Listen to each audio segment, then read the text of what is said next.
Staff is ready. They probably have other stuff to do. I wouldn't know, don't want to hang out with us, whatever we are. All right, here we go. We're going to call this meeting to order.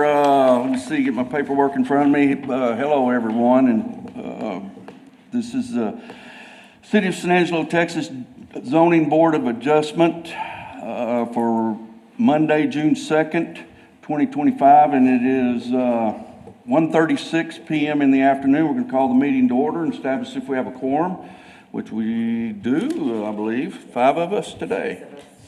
Six? Okay, yes. And so we do have a quorum of 6, and now we'll go to public comment. Am I missing something? Give us a public comment? Item number 2, public comment. Issues or concerns not on the regular agenda may be raised by the public at this time. Citizens should speak from the podium, address comments to dais, and begin by stating their name and address or single-member district, and limit all remarks to less than 3 minutes. Any public comment today? I don't see any. Okay, item number 3, review and take actions related to minute records of the regular meeting held Monday, May 5th, 2025. Has everyone looked at the minutes? Any questions? I have one. Okay. Oh, I'm sorry. No, you go ahead. Just a comment that it was not Kim that gave the case on that study at the last meeting. It was Ms. Lineberry, I believe. Kim was not here. We can get No, that that's corrected. correct. Sorry about that. Yes, we will make that correction. Okay. Did it? Okay. And my question on the minutes too for the carport issue, when the motion was made to grant the variance as is, that meant as is, there would be no changes to that carport, correct? That's the way I read it. It didn't have to be removed. Correct. They still have to get a building permit, but it does not have to be removed, and it did not have any architectural requirements because it's outside the open structure overlay. Okay, so no architectural Correct. requirements. Okay, that's what I just wanted to confirm. So I'll make a motion to approve the minutes. A motion approved. Do I have a second? Second. Let's have a And is vote. that's with the one amendment? That's with the amendment, yes. With amendments. Okay. Motion approved with the amendments. Okay. All in favor say aye. Aye. No opposed. 6-0. Moving on to item number 4, ZBA 25-08, 210 East 16th Street, Single Member District Number 3, Harry Thomas. A request for approval of a variance from zoning ordinance section 501.A for a 21-foot setback in lieu of the required 25 feet for a new residence on a single-family residential RS1 lot. Hello, Mr. Reed. Thank you. Austin Reed, planner. This one comes to you out of the Reagan neighborhood. It is district number 3, Harry Thomas's district. The zoning is RS1. The vision plan holds it to be neighborhood. The lot is 0.123 acres, or about 50 by 106 feet. And as you mentioned, we have a request for approval of a 21-foot front yard. And one quick note, it does say 102 on there. If you look at the address numbers, that's incorrect, so you might ignore that. We did send out 22 notices. As far as I'm aware, we did not receive any responses.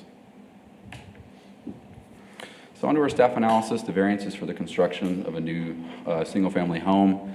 We do think there's special circumstances, and this is on the smaller size of a lot. It's currently vacant. It's in an infill area, and the developed lots around it haven't really had to fully comply with their front setback requirements. Therefore, little interpretation would deprive the applicant of commonly enjoyed rights.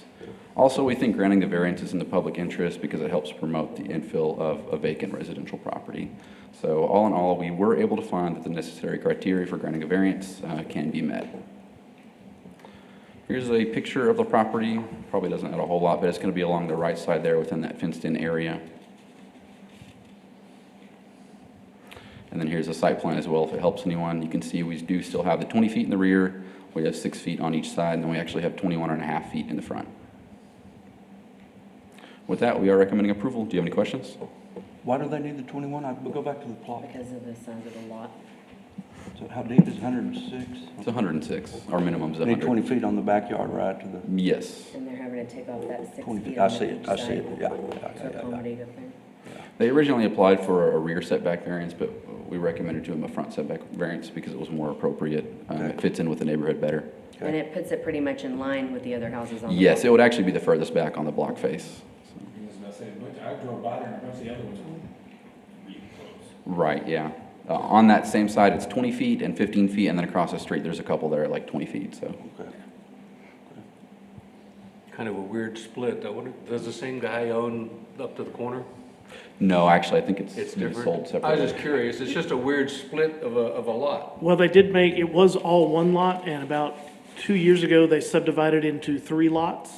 And so there's 2 that actually face Oaks, and then there's that one that faces the 16th. So it kind of reflects what's the corner next to it, right? Yeah, that was Yes. all one lot. 11. Yeah, 1608, 1604, Yes. and then what they have as 102 was all one lot, and then they made it Right, into. that's correct. I'm sorry, I didn't explain that very well, sorry about that. That's all right. Yeah, but But- it is mirroring the one across the Yeah, street. and as Mr. Reed showed the site plan, really it's because that garage bump out is what's really affecting the setback. A lot of cities have given the garage that have bump outs like that, will just go to 20 feet and the living space be at 25, and that's essentially what this is that the living space is actually going to be starting back there at, 36 feet or so? So, I mean, that's probably safer than just the garage. I mean. Would you restate that again? A lot of cities are doing what? Just, So with that top portion you see is the driveway, so Yes. that's the garage. Right. That's kind of the, what I would call is a bump out towards the front street. Mm-hmm. A lot of cities have given a 5-foot already for that, saying, okay, you only have to be 20 feet back if your garage is right there. Where the living and we're space not is- one of the cities? We're not yet. I see, okay. I think that may be something we would look at in our zoning ordinance, especially when you're looking at infill areas and things like here, that you're trying to get house plans to fit and not add an additional cost to, we'll go redraw the house plans. So if there's a way to do that, but right now, variance is the way to do that, and us Yes. looking at the criteria. Yes. Okay. All right. Thank you. Where are we? Huh, we're- We done? Yeah, that's. Any question? All right, thank you, Mr. Reed. Okay, let's see, took care of that. Board would discuss. Any discussion from the board? I will make a motion to approve as the city has presented. Second. I have a motion for approval and a second. Any discussion before we go to the vote? All right, let's vote. 1, 2. I don't know if we took public comment, not that there is any, but Oh, I okay. thought that was only in the beginning. well, it's for each item as well, but you just open and close it. Thank you. Yeah, keep me on my game. I gotta add that to my cheat list here. So that goes, public comment goes before the vote, of course. If we had, or you'd be registered with the new rule. It doesn't matter if I'm looking at the crowd and all the empty chairs, right? Still gotta do that. Still gotta, Make sure the chairs don't want to have a say. we gotta keep up with all the rules. I'm known for that. All right, we have a motion and a second. All in favor, say aye. Aye. Aye, and opposed, passes 6-0, and let's move on to the division report. Item number 5. Thank you, Chairman. Aaron Vanoy, Director of Planning Development Services. At the meeting where our new mayor, Tom Thompson, was sworn in, he did, after executive session, ask for the list for vacancies on boards. And so he's going to be talking with the council members to help fill those vacancies. I know we have a few alternative vacancies here for alternates, and so they are going to be working on that over the summer so that we actually have a full-up board. And if you had to miss, we have somebody to come in, because this is one of the unique boards that, again, you have to have the 6 for a quorum, and you have to have at least 5 of those, and I may be wrong on that. Is all 6 to say yes, or if you have 7, you can have 1 that says no, or vice versa, that type of thing. And I know that's important to our board here, and so we're going to work on helping them if they need names. But if you also have names, talk to your city council member that appointed you and say, hey, if you've got an alternate appointment, you might be interested in this person. They might be interested in serving on this board. So we think that's very helpful. City's about to go through the budget process. All of our planning budget, permits and inspection budget, and everything has been submitted to them. We start having our internal meetings, and then they will have a budget calendar that's posted. And I believe most in January.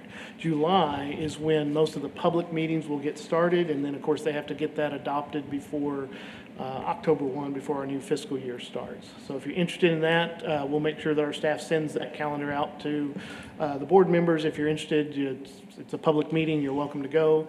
There probably is a strategic planning meeting for city council sometime in June. I'm not sure that it's been quite announced the date yet, but if that's announced, that's where the city council has discussion with city manager and staff members about what do they want to see come forward in the next 18, 24, 36 months of ideas or things to solve issues.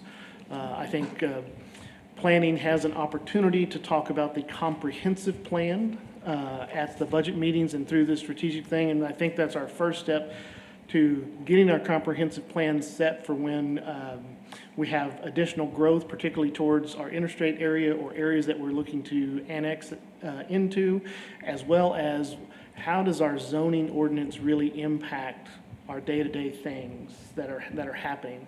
Our zoning ordinance is fairly old. It's not even updated with our current comprehensive plan, and I think that's our goal long-term, is how do we get those to be more congruent, more in alignment, so that we don't have to have as many variances, that we are finding creative ways to fill in lots like this, because fill-in lots make a big difference to us, not only new projects, but fill-in lots, commercial, those types of things, and how do we allow more opportunities in our city to people to come work, live, and play. So that's kind of some of our goals over the summer, and we'll kind of keep you up to date on those.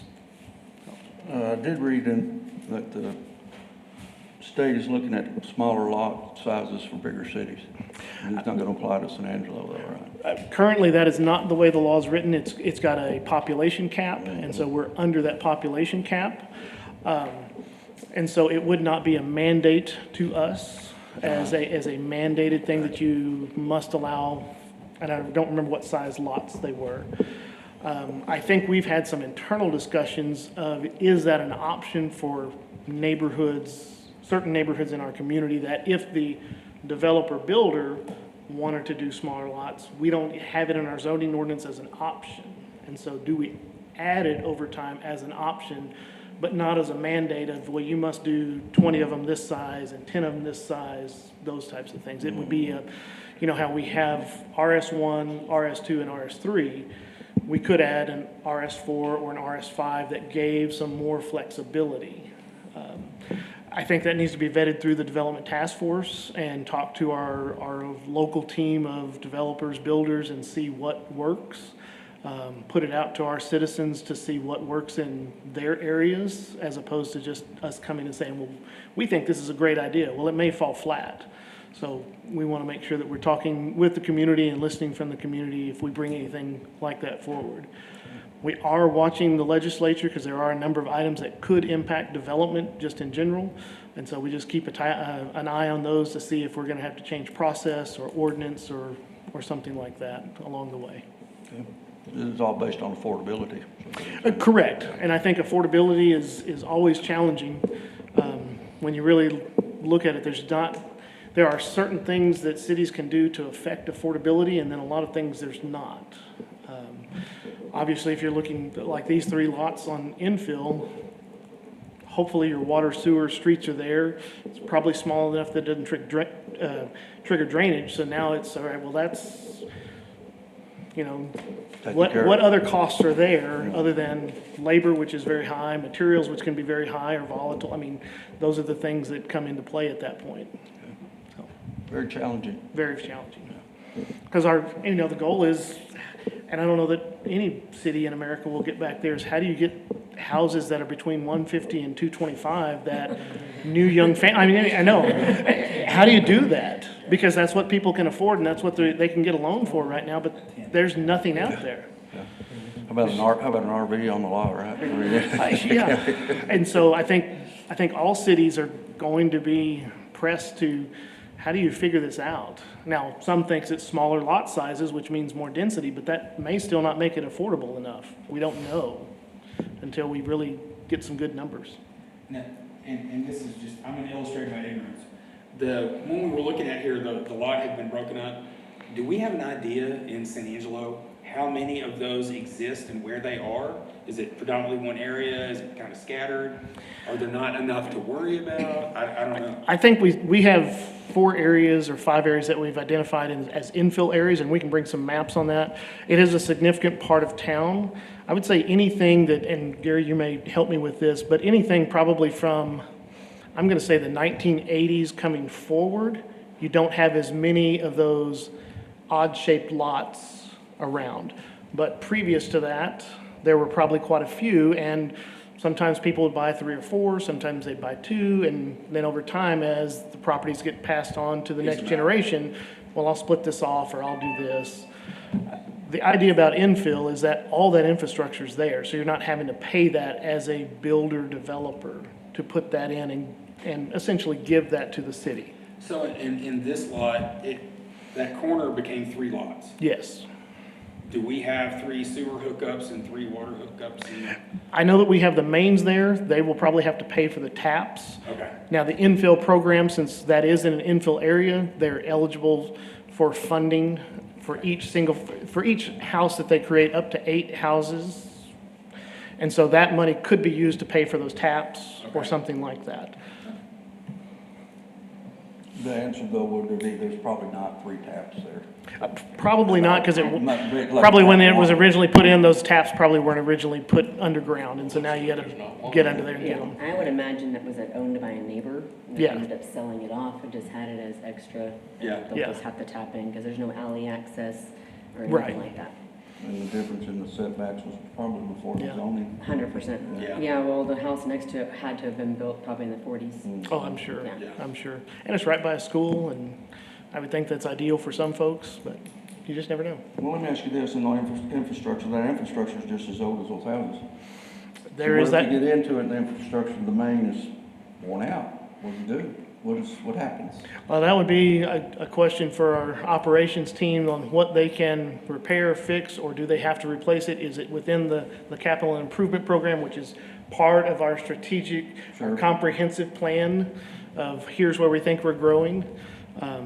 If that money's not available, would the developer be able to add, do it, or? We would then go, and if there's not ready funds set aside for that, we would look at the infill funding to see if there's an option for the city to at least pay a portion of that in some way to make that main in that area, whatever that extent is, viable for that development to move forward. Whether So if that's there's an water issue or with the sewer. water main and somebody's trying to put a tap in, the city would have to fix the main and then they pay for the tap in?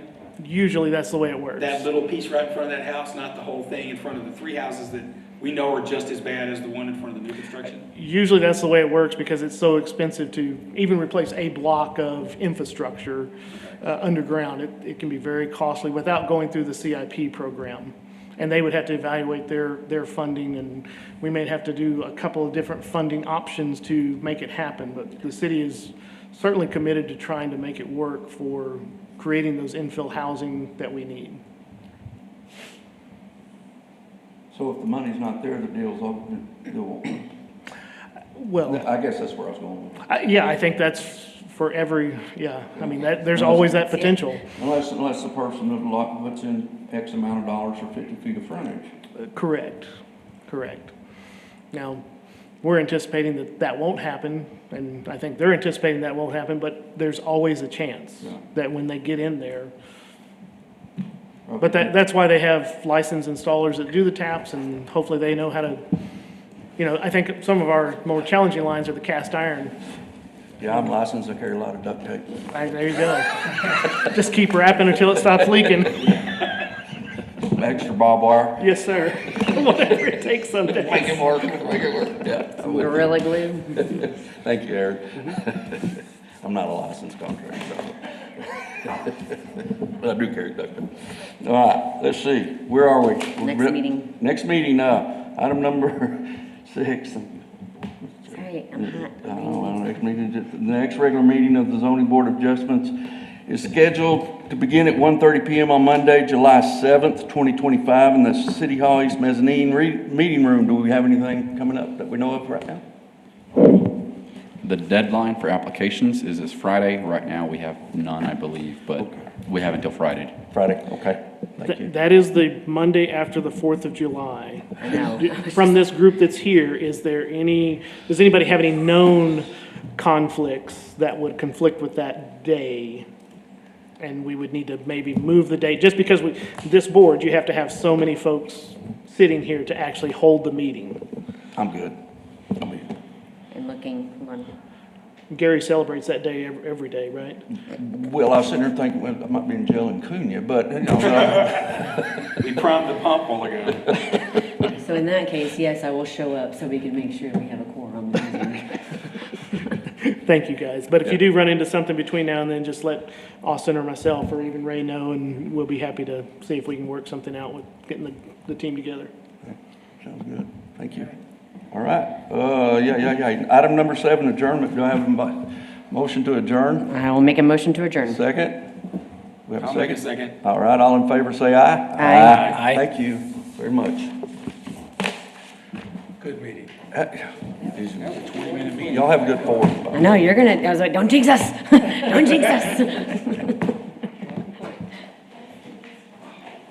I said that one time in a planning commission, and then the next one was like 4 hours long, and I was like,